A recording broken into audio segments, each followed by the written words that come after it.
Farms has been operational since 2014, mid-2014, and we gave out our vegetable bags, the first lot of bags in August 2014, and our subscriber list has been growing since then.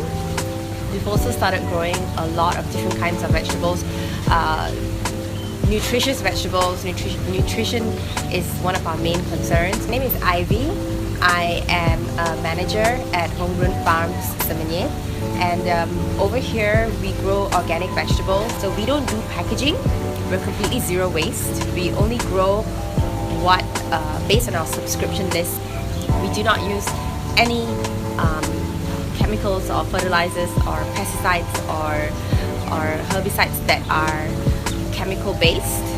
Ours are all organic based, and we practice rotation crops, so which means we grow things for 2 months and then we change to something else to keep the soil nourished. So our main focus is actually keeping the soil really well nourished, and that is the formula to actually grow organically. You have to really care for your soil. That is your number one investment.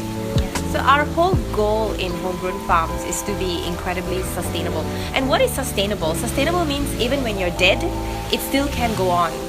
So that is our main focus, that we can do something and grow food in a way that it is in a complete cycle. So we just have to feed one source. So in the case of farming on soil, it's our soil. So Michael, my husband, who's a head farmer, he's the one who started really researching into aquaponics. And aquaponics is is a method of farming that is revolutionary, and it's important for farmers to actually understand what this is, traditional farmers. So you have fish, you grow fish, and you have these tubes that actually pump the water, and it circulates through the tubes and back into the fish. So the water from the fish is nutrient rich, because the fish, when they whatever they eat and whatever they release is filled with nitrates, and nitrates is what plants need. So we flush the water, we pump it up into these tubes, and in the tubes we have little holes, and we grow vegetables in them without any soil. It's just the roots touching the water. So the water is pumped and it circulates through all the vegetables, and it filtered, it cleans the water, and it goes back into the fish. This kind of farming uses only 10% of water than traditional farming. You get fish, healthy fish, because you cannot feed the fish anything unhealthy, they will die.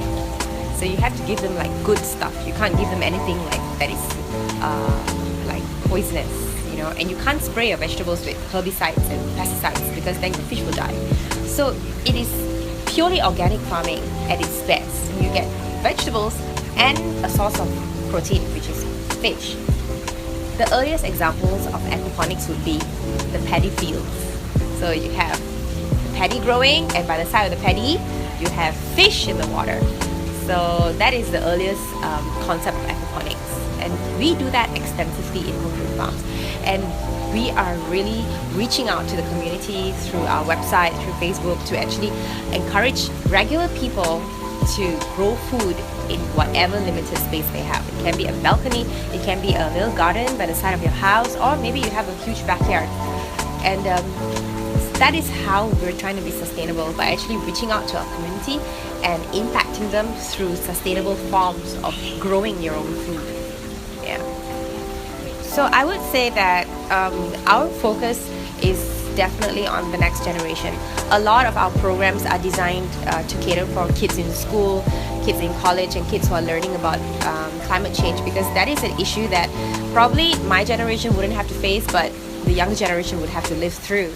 So these are the skills that they need to actually live and survive in case the worst predictions of climate change ever come true. Then aquaponics will be the answer, because hey, you'll be living in a world filled with water. So the sooner you learn how to take control of what you eat and find out ways to provide for your own self, the longer you will survive.